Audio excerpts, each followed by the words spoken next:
بسم الله الرحمن الرحيم.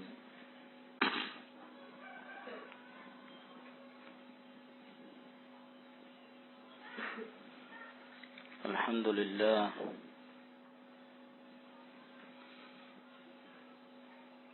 حمدا كثيرا طيبا مباركا فيه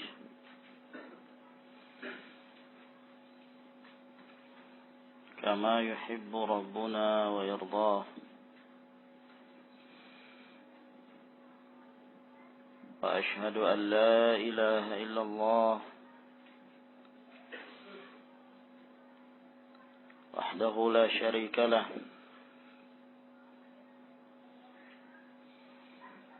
وأشهد أن محمدا عبده ورسوله.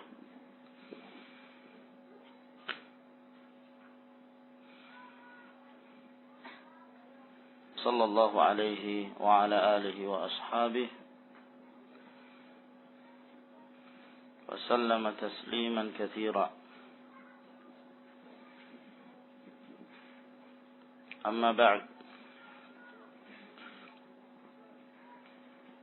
قال شيخ الإسلام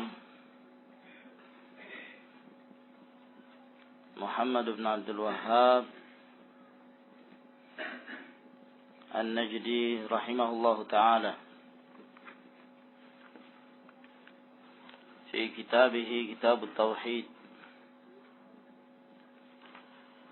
باب لا يرد من سأل بالله.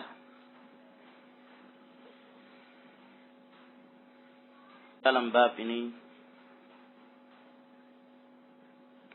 menjelaskan tentang azamatullah subhanahu wa ta'ala, bahwa Allah subhanahu wa ta'ala yang maha agung. Tidaklah seseorang yang menjadikannya sebagai wasilah dalam hajatnya tertentu, melainkan tidak sepantasnya bagi seorang untuk menolaknya. Apakah seseorang yang hendak berlindung diri, lalu dia menggunakan nama Allah subhanahu wa ta'ala, maka sungguh dia telah berlindung diri dengan Al-Azim, Allah Azza wa Jal yang maha agung. Demikian pula dalam hal meminta. Tatkala ada seorang yang meminta dan menyebut nama Allah subhanahu wa ta'ala dalam permintaannya tersebut,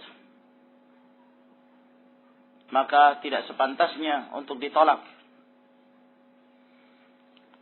sebab dia telah meminta dengan menggunakan nama Allah Azza wa Jal Al-Azim, yang maha mulia. Dalam hal ini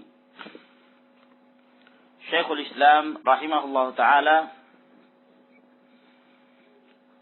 menyebutkan di dalam babnya, bab la yuraddu, tidaklah ditolak permintaan orang yang meminta dengan menyebut Allah subhanahu wa ta'ala. Dengan menyebut Allah, apakah dengan lafzul jalalah, lafaz Allah itu sendiri, atau yang semisalnya yang dimaksudkan kepada zatullah, seperti yang telah kita sebutkan pada hadis yang terdahulu, kisah 3 orang yang diuji oleh Allah subhanahu wa ta'ala, Al-Abras, Wal-Aqra' Wal-A'ma. Maka tatkala malaikat yang diutus oleh Allah subhanahu wa ta'ala tersebut datang dan mengatakan, as'aluka billadzi a'taka kada wa kada.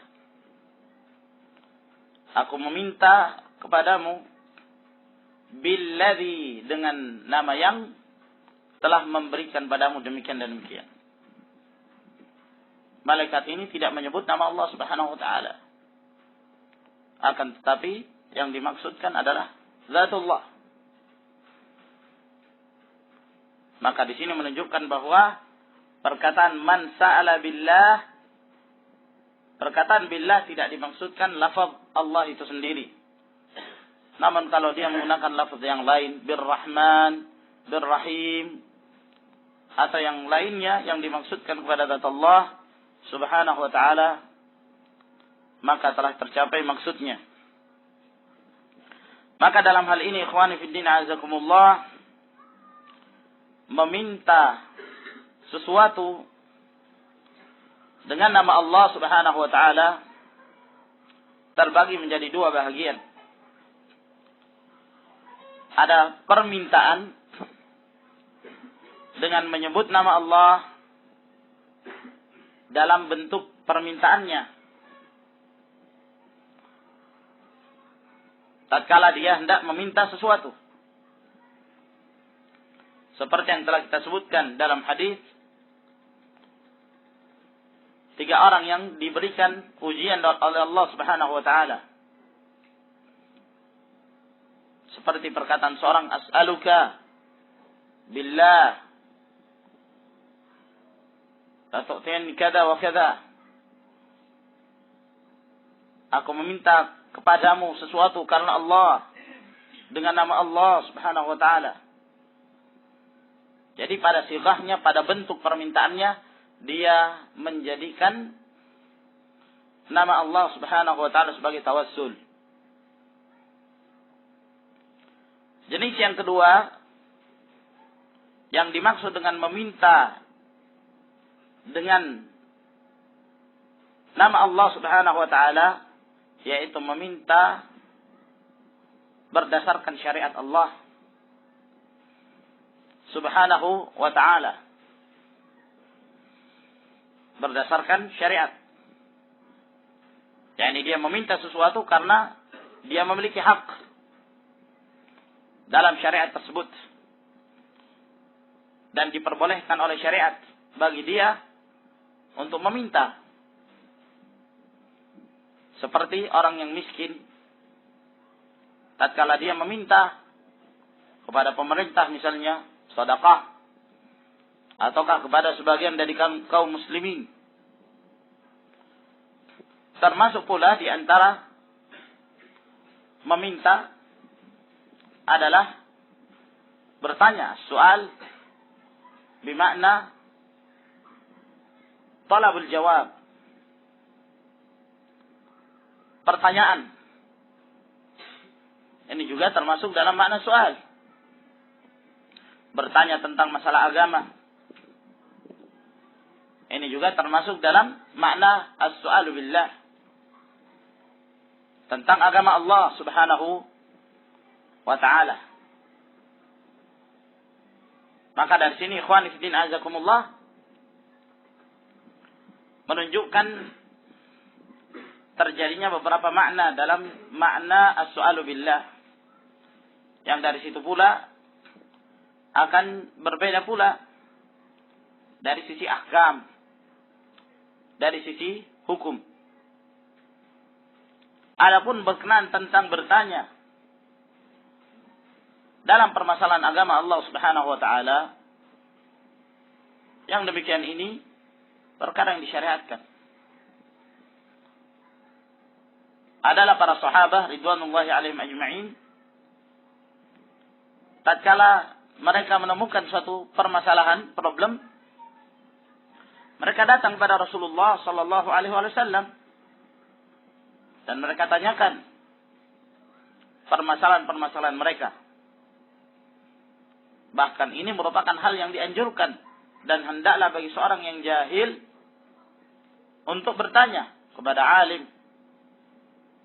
Min babi qaulillahi azza wa jalla, fas'alu ahla dzikri in kuntum la ta'lamun. Bertanyalah kepada ahlu dzikr apabila kalian tidak mengetahui.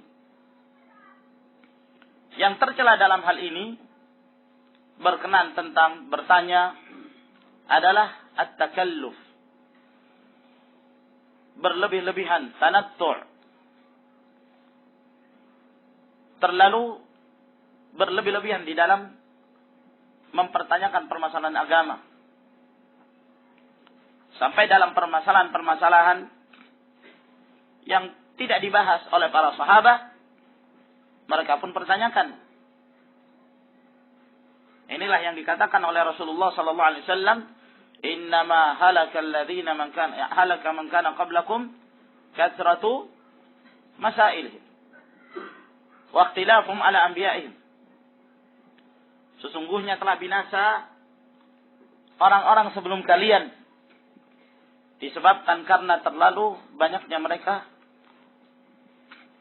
bertanya. Dan di dalam Sahih Al-Imam Muslim dari hadis Abu Hurairah, "Inna Allah azza wa jalla yarda lakum thalathan wa yaskhatu lakum thalathan." Allah Subhanahu wa taala senang kepada kalian terhadap 3 perkara dan murka terhadap kalian dalam 3 perkara. Di antara 3 perkara tersebut, karihalakum qila wa qala wa kathratus su'al wa idha'atul mal. Allah Subhanahu wa taala membenci kalian al-qil wal qal wa kathratus su'al. Di antara maknanya adalah terlalu banyak bertanya dalam perkara-perkara yang semestinya tidak perlu untuk ditanyakan.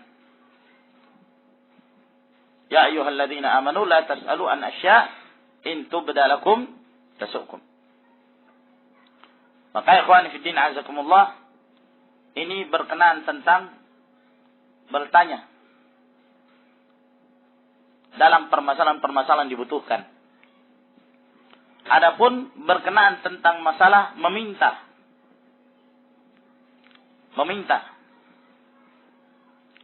Asal hukum meminta itu sendiri adalah satu hal yang tercela, sangat dibenci, dan bahkan sebagian dari kalangan para ulama mengharamkan. Disebabkan karena seorang yang meminta, dia telah meletakkan dirinya di tempat yang rendah. Al-yadul ulya khairun min al-yadis sufla. Tangan yang di atas itu lebih baik daripada tangan yang di bawah. Oleh karena itu para sahabat ridwanullahi alaihim ajma'in, termasuk yang mereka baiat kepada Nabi sallallahu alaihi wasallam, alla yas'alun nasa syai'an, agar kemudian jangan mereka meminta sesuatu apapun kepada manusia. Jangan mereka meminta sampai kepada sesuatu yang jatuh, tongkat misalnya, jatuh milik dia. Maka merupakan perkara yang afdal bagi dia untuk dia sendiri yang turun, lalu kemudian dia yang mengambilnya. Dia yang mengambilnya. Agar kemudian dia tidak memiliki minnah terhadap yang lain. Di dalam hadis yang diriwayatkan oleh Abu Daud, dari hadis Thauban, kata Rasulullah sallallahu alaihi wasallam, "Man takaffala li alla yas'ala an-nasa syai'an fa atakaffala lahu al-jannah." Siapa di antara kalian yang menjamin dirinya untuk tidak meminta sesuatu apapun kepada manusia, maka saya akan menjamin baginya surga. Maka Thauban radhiyallahu taala anhu mendengarkan apa yang dikatakan oleh Rasulullah sallallahu alaihi wasallam ini, kata beliau, aku ya Rasulullah. Fakana la yas'alun nasa syai'an. Ala Thauban radhiyallahu taala anhu, beliau tidak meminta sedikit pun pada manusia. Ini merupakan keutamaan. Ini merupakan fadilah. Bahkan di dalam hadis yang diriwayatkan oleh Bukhari dan Muslim, kata Rasulullah sallallahu alaihi wasallam, "Innal insana la yazalu yas'alu an-nas hatta ya'tiya yaumal qiyamati wa ma fi wajhihi muz'atu lahmin." Sesungguhnya seorang manusia terus saja meminta kepada orang lain sampai dia nanti datang pada hari kiamat dalam keadaan pada wajahnya tidak terdapat sepotong pun daging, yang menunjukkan kehinaan. Sehingga para ulama menyatakan hendaklah seorang muslim untuk tidak meminta, merendahkan dirinya, kecuali dalam kondisi darurah. Kecuali dalam kondisi darurah, dia memang butuh, dia miskin, fakir, ma 'inda syai' ya'kulu fi dhalika al-yawm, dan yang semisalnya, sementara dia tidak mampu bekerja, baru dia meminta. Wa illa ya akhwan, fal aslu fi hadha dhammul mas'alah. Tercela seorang itu meminta. Dan Syekhuna Muqbil bin Hadi Al-Wadi'i rahimahullahu ta'ala, beliau telah mengarang kitab khusus tentang permasalahan ini dengan judul Dhammul Mas'alah, tercelanya meminta, sebagai bantahan terhadap sebahagian dari kalangan kaum muslimin wahumul hizbiyun, yang merendahkan diri mereka, yang menjatuhkan diri mereka dalam kerendahan, meninggalkan talabul ilm, dan asyik mencari dana ke sana dan kemari. Naam. Sementara dalam talabul ilm mereka tinggalkan yang mereka dahulu mulia dengan kemiskinan mereka, namun mereka duduk di majlisul ilm, mereka duduk di ma'had, masya Allah, yastafid kathiran minad durus, mendapatkan faedah sekian banyak dari pelajaran dengan kemiskinannya, dan ini adalah kemuliaan bagi dia. Namun tatkala dia keluar dari ma'had lalu menyibukkan dirinya mencari dunia sana dan kemari, cari harta, maka Allah Subhanahu wa taala menghinakan mereka. Allah menghinakan al-hizbiyyin disebabkan karena hammuhum ad-dunya, minta dana kepada fulan, hubungan dengan jam'iyah fulan, akhirnya terpaksa harus melepaskan manhajnya hanya disebabkan karena muamalahnya terhadap sebahagian orang-orang yang memiliki duit. Allahul musta'an. Oleh karena itu Syekhuna Al-Wadi rahimahullah ta'ala selalu memberikan nasihat. Kata beliau, fa innani ansahu li talibil ilm ay yasbir 'ala al-faqr fa innahu halatun ikhtaraha Allah azza wa jalla lin Nabi sallallahu alaihi wasallam. Aku nasihatkan kepada para talibul ilm, hendaklah mereka bersabar dengan kemiskinan mereka, ya ikhwan. Karena ini merupakan kondisi dan keadaan yang Allah Subhanahu wa taala pilihkan untuk manusia yang terbaik. Rasulullah sallallahu alaihi wa ala alihi wasallam. Wa Rabbul Izzati yaqulu fi Kitabil Karim, "Wa la nabluwannakum bi syai'in minal khawfi wal ju' wa naqsin minal amwali wal anfusi wat thamarat wa basyiris sabirin." Hada min sunnatillah. Hada min qadarillah azza wa jalla. Anna al-insan la budda yubtala bil ju' wan naqs, al-faqr, kemiskinan. Ini adalah merupakan sunnatullah di dunia ini yang hendaklah seorang muslim bersabar dengan apa yang telah menimpa mereka. Namun di samping kefakiran, apabila seorang bersabar dan tetap beribadah kepada Allah Subhanahu wa taala dengan kefakirannya tersebut dan menuntut ilmu, maka sesungguhnya Allah Subhanahu wa taala akan memberikan pada mereka kemuliaan sebagaimana telah dimuliakannya Rasulullah sallallahu alaihi wasallam, telah dimuliakannya para sahabat, para tabi'in wa ulama salafi hadhil ummah, dalam keadaan mereka itu orang-orang yang miskin, orang-orang yang tidak memiliki harta dunia. Maka ikhwani fid din, a'azzakumullah, berkenan tentang meminta ini, sebagian para ulama mengecualikan dalam perkara-perkara yang diperbolehkan bagi dia untuk meminta. Hal itu disebabkan karena merupakan haknya.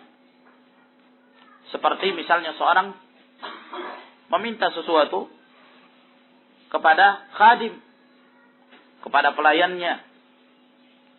Yang demikian ini diperbolehkan, dan Nabi sallallahu alaihi wasallam melakukan hal tersebut. Kadang beliau meminta sesuatu, meminta tolong pada Anas bin Malik dalam banyak perkara. Yang demikian ini boleh. Ya. Atau dari ustaz ila talib atau tilmiz misalnya. Yang demikian ini diperbolehkan. Demikian pula apabila dia meminta sesuatu yang itu merupakan haknya. Itu merupakan haknya. Dan para ulama berdalil dengan hadis yang sahih. Kalau tidak salah diriwayatkan oleh Bukhari atau Muslim, tatkala Zainab, istrinya Abdullah bin Mas'ud radhiyallahu taala anhu, hendak bersedekah, menyedekahkan kepada orang lain apa yang dia miliki dari hartanya.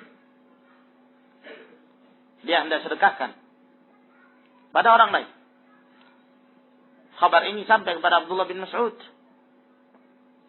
Kata beliau radhiyallahu taala anhu kepada istrinya, engkau sedekahkan itu kepadaku lebih berhak daripada engkau sedekahkan kepada orang lain. Aku lebih butuh. Aku lebih membutuhkan itu. Lalu kemudian Zainab radhiyallahu taala anha pun datang kepada Nabi sallallahu alaihi wasallam dan bertanya. Lalu Rasulullah sallallahu alaihi wasallam membenarkan perkataan Abdullah bin Mas'ud. Maka dari sini menunjukkan bahwa kalau itu merupakan haknya, dia boleh untuk meminta haknya. Ya, untuk meminta haknya.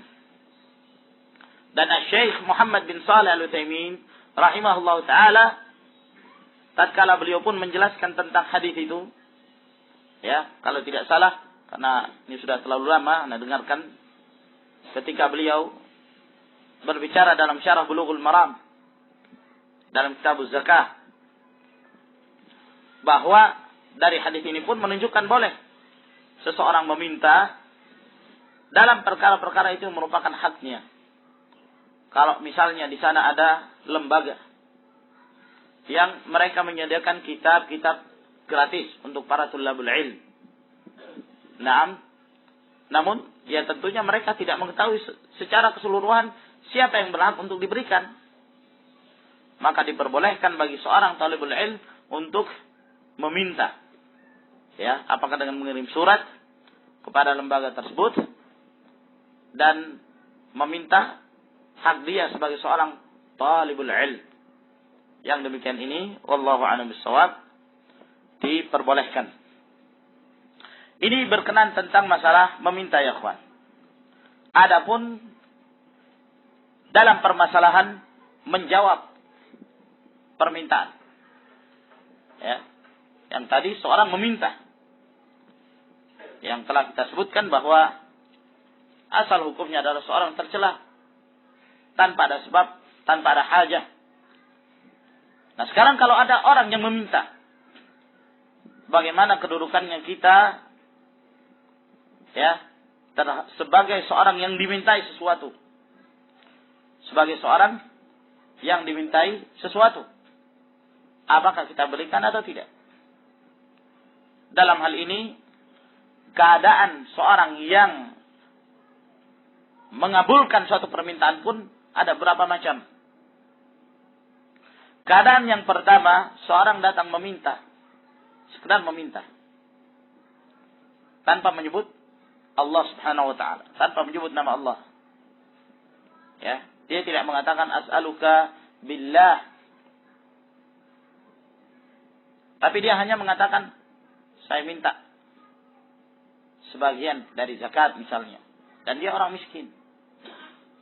Nah, apabila permintaannya itu merupakan permintaan yang diperbolehkan oleh syariat, yang diperbolehkan oleh syariat, dan dia termasuk orang yang berhak untuk mendapatkan itu, maka tentunya boleh untuk diberikan. Orang yang miskin minta zakat. Nah, seorang yang termasuk di antara al-asnaf ats-tsamaniyah, orang yang rugi ataukah ibnu sabil misalnya, dia meminta sesuatu dari baitul mal, maka boleh untuk diberikan padanya apa yang dia butuhkan, karena dia termasuk orang yang berhak untuk menerimanya. Adapun keadaan yang kedua, apabila seseorang itu datang dan meminta dengan menggunakan nama Allah Subhanahu wa taala, bertawassul dengan nama Allah, as'aluka billah an tu'tiyani kada wa kada, aku meminta kepadamu dengan nama Allah agar engkau berikan padaku demikian dan demikian. Baik, dia menggunakan nama Allah. Apabila dia menggunakan nama Allah, maka tentunya asal hukumnya kita berikan, karena itu adalah perintah dari Rasulullah sallallahu alaihi wasallam, sebagaimana akan kita sebutkan nanti hadisnya. Man sa'ala billah fa'atuh. Barang siapa yang meminta dengan menyebut nama Allah Subhanahu wa taala, maka berikan dia. Maka berikan dia. Kecuali dalam keadaan apabila dia meminta sesuatu yang akan mengantarkannya kepada dosa. Ya, dia meminta sesuatu yang akan mengantarnya kepada dosa. Ataukah mendatangkan kemudaratan kepada yang diminta. Ya, mendatangkan kemudaratan pada yang diminta. Baik. Maka dalam hal ini tentunya tidak diberikan. Tidak diberikan.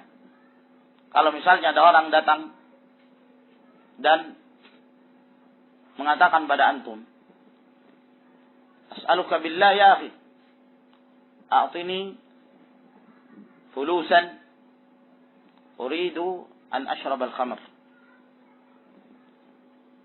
Berikan duit. Mau diapakan? Anda mau minum whisky. Nah, ya, minum khamr dan yang semisalnya misalnya. Ya. Billah, as'aluka billah. Nah, dan kadang orang-orang Arab demikian, dari anak-anak sampai orang dewasa, terlalu terbiasa mengucapkan kata-kata yang seperti ini. As'aluka billah, as'aluka billah. Subhanallah. Jarin ala alsinatihim. Sudah yakni biasa di lisan mereka mengucapkan itu. Ya, dikit-dikit as'aluka billah. Dikit-dikit as'aluka billah. Apalagi kalau ditolak permintaannya. Allahul musta'an. As'aluka billah. Ya. Padahal ini bukan hal yang mudah. Dengan menggunakan nama Allah Subhanahu wa taala. Baik. Apabila itu perkara yang akan menjerumuskan pada dosa, tidak boleh. Nah. Ya. As'aluka billah, ana minta uang. Ana minta karena Allah. Atau dengan nama Allah. Mau apa? Mau ngerokok. Haram. Tidak diperbolehkan. Nah, ataukah mendatangkan kemudaratan kepada yang diminta. Mendatangkan kemudaratan pada yang diminta. Nah, ana minta padamu karena Allah apa? Rumah. Rumah. Dia enggak punya rumah kecuali itu. Nah, darar. Nah, atau ana minta kepadamu karena Allah. Ya. Tolong beberkan rahasia fulan misalnya. Tolong beberkan rahasia fulan. Nah, ini tidak boleh sama sekali. Ya, walaupun dia meminta dengan nama Allah Subhanahu wa ta'ala, karena yang dia lakukan adalah perkara yang diharamkan. Nah, kalau ada misalnya seorang yang datang kepada yang lainnya. Ya, seorang laki datang kepada seorang wanita atau kepada walinya. Ana minta padamu karena Allah, serahkan anakmu. Saya ingin nikahi. Ana minta karena Allah. Ya, jangan sampai ada yang menjadikan as-su'al billah setelah ngaji kitab tauhid, jadikan ini sebagai wasilah, ya kan? Orang jadi ketakutan. Qala Rasulullah SAW, man sa'ala billah fa'atuh. Siapa yang minta karena Allah, berikan. Apapun itu. Allah musta'an. Ya, tinggal dilihat siapa ente. Nah, hal anta minas salihin wa hal anta minal ladzina yaliqun biha misalnya. Barakallahu fiik. Walhasil jangan terlalu menggampangkan permasalahan ini, ya ikhwan. Qala an Ibnu Umar radhiyallahu ta'ala anhuma qala Rasulullah sallallahu alaihi wasallam. Bersabda Rasulullah sallallahu alaihi wasallam, "Man sa'ala billahi fa'atuhu." Barang siapa yang meminta dengan nama Allah, maka berikanlah dia. Berikan. Selama tidak mendatangkan darar. Ya, atau tidak menjatuhkan ke dalam haram. Wa man ista'adza billah fa'idhuhu. Dan siapa yang meminta perlindungan dengan nama Allah, maka berikan kepadanya perlindungan. Berikan padanya perlindungan. Di dalam hadis yang diriwayatkan oleh Imam Al-Bukhari, ya, ketika Rasulullah sallallahu alaihi wasallam menikahi seorang wanita ibnatul jaun. Lalu kemudian wanita ini mengatakan pada Rasulullah, "A'udzu billahi minka." A'udzu billahi minka. Berlindung kepada Allah Subhanahu wa taala dengan nama Allah darimu. Maka kata Rasulullah sallallahu alaihi wasallam padanya, "Laqad udti bi'azim." Sungguh engkau telah meminta perlindungan kepada yang Maha Agung. Ilhaqi bi ahlik. Kembali kamu kepada keluargamu. Ya, kembali kamu kepada keluargamu disebabkan karena dia telah isti'adzah, minta perlindungan dengan nama Allah Subhanahu wa taala. Wa man da'akum fa'ajibu. Dan siapa yang memanggil, mengundang kalian, maka jawablah. Fa'ajibu. Jawab.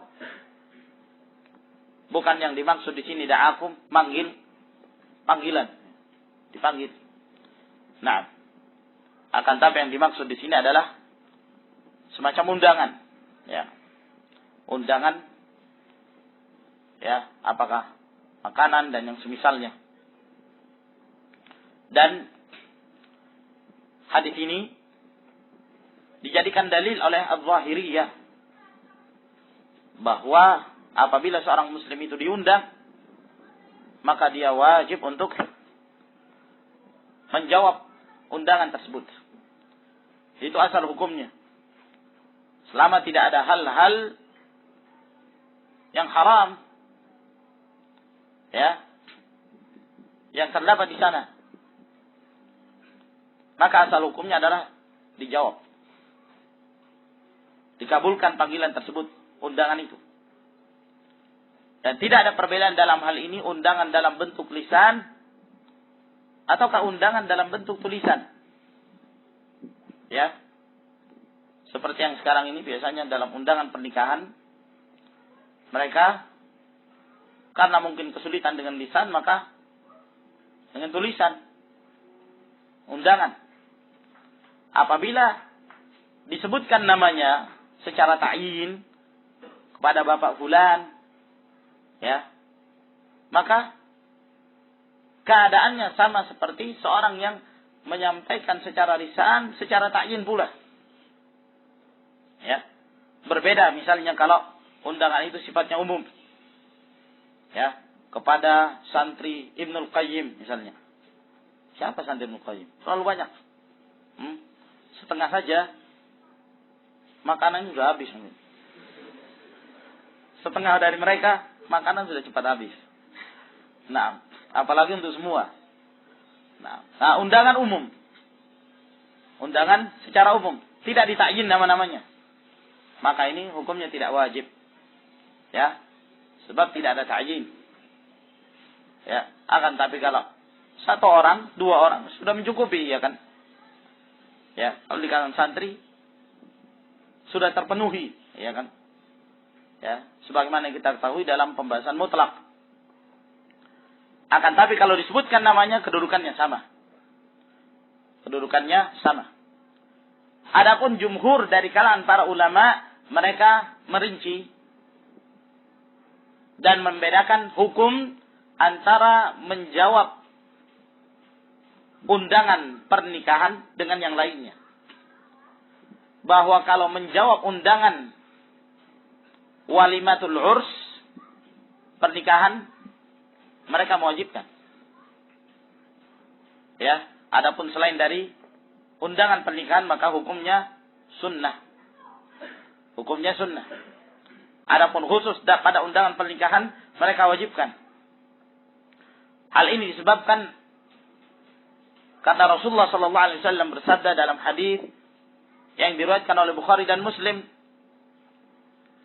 Kata Rasulullah sallallahu alaihi wasallam, "Syarrut ta'am ta'amul walimah." Syarrut ta'am ta'amul walimah. Yud'a ilaiha man ya'baha wa yamna'uha man ya'tiha. Sejelek-jelek makanan adalah makanan al-walimah. Makanan pernikahan atau acara pesta pernikahan yang mana dipanggil, diundang orang-orang yang semestinya mereka tidak ingin datang. Ya, dan dicegah orang yang justru datang. Yang mereka butuhkan, butuh untuk makan, justru dicegah. Yang dipanggil hanya orang-orang kaya. Padahal mereka ini orang yang tidak butuh dikasih makan. Iya kan? Karena mereka orang-orang yang kaya. Inilah acara walimah yang jelek. Lalu kata Rasulullah sallallahu alaihi wasallam, "Wa man lam yujib faqad asallahu wa rasulah." Barang siapa yang diundang lalu kemudian dia tidak menjawab, maka sungguh dia telah bermaksiat kepada Allah dan Rasulnya. Maka hadis ini khusus berkenan tentang masalah walimatul urs. Sehingga jumhur dari kalangan para ulama membedakan antara hukum walimatul urs dengan undangan yang lainnya. Adapun selain dari walimatul urs, maka asal hukumnya sunnah. Wallahu a'lamu bissawab. Dan tentunya di sana ada persyaratan-persyaratan. Ya. Tentang menjawab panggilan atau menjawab undangan seorang yang mengundang. Ya, misalnya yang mengundang itu tidak termasuk orang yang dianjurkan untuk dihajar. Ya, mungkin dia dari kalangan ahlul bidah yang kita dianjurkan untuk menghajar dia. Sehingga tatkala dia mengundang, maka tidak wajib hukumnya untuk mengabulkan keinginannya. Ataukah pada acara tersebut terdapat kemungkaran, musik, ikhtilat, dan yang lainnya dari perkara-perkara mungkar yang sering terjadi dalam sekian banyak acara-acara walimahan tersebut. Maka apabila terdapat hal-hal yang seperti itu, maka tentunya tidak diwajibkan bagi seorang dalam rangka ingkarul munkar untuk mendatangi tempat tersebut. Lalu kata Rasulullah sallallahu alaihi wasallam, "Wa man sana'a ilaikum ma'rufan fakafi'uhu." Dan barang siapa yang melakukan hal yang ma'ruf kepada kalian, maka balaslah dia. Balas seperti apa yang diberikan kepada antum. Allah Subhanahu wa taala berfirman, "Hal jazaa'ul ihsan illa al-ihsan." Ya. Tidaklah balasan dari perbuatan kebaikan itu melainkan kebaikan pula. Maka apabila ada seorang yang berbuat baik pada antum dengan memberi hadiah, balas. Berikan pula kepada dia hadiah. Nah, fakafi'u. Apabila ada seorang yang memberikan kebaikan pada kalian dalam bentuk amalan, perbuatan misalnya, maka balas dia, ya, dengan sesuatu yang kira-kira, ya, menjadikan balasan dari apa yang telah dia berikan pada kita. Namun terkadang ya ikhwan, ada orang-orang yang tatkala mereka memberikan sesuatu kepada kita, mereka tidak menuntut dari kita untuk kita balas dengan sesuatu pula. Karena mereka telah mencukupi. Ya. Misalnya mungkin ada seorang pejabat. Ya. Seorang pejabat. Atau orang yang kaya raya. Memberikan sesuatu kepada kita. Memberikan sesuatu kepada kita. Hadiah. Sementara kita orangnya pas-pasan misalnya. Ya, gimana cara kita membalas? Kita membalas dengan milik kita pun, ya bagi mereka tidak berharga, iya kan? Mereka punya lebih daripada itu semua. Nah, sehingga dalam hal ini Rasulullah sallallahu alaihi wasallam memberikan pula petunjuk kepada kita. Fa illam tajidu ma tukafi'u fad'u lahu. Apabila kalian tidak mendapatkan sesuatu yang kalian bisa membalas dengannya, maka doakan kebaikan pada dia. Hatta tarau annakum qad kafa'tumuh. Sampai kalian menganggap bahwa kalian telah membalas kebaikannya. Jazakallahu khairan. Ya, atau di halatul ghaib, jazakallahu khairan. Masyaallah, barakallahu fi, dan seterusnya. Ya. Kita ulang-ulang sebagai tanda balas jasa terhadap apa yang diberikan pada kita. Rawahu Abu Dawud wan Nasa'i bi sanadin sahih. Hadis ini diriwayatkan oleh Abu Dawud dan Nasa'i dengan sanad yang sahih. Sampai di sini, ikhwan. Mudah-mudahan apa yang kita sebutkan ini dapat memberikan manfaat kepada kita. Wallahu a'lamu bis-shawab. Wa akhiru da'wana alhamdulillahi rabbil alamin. Tafaddalu hafizakumullah.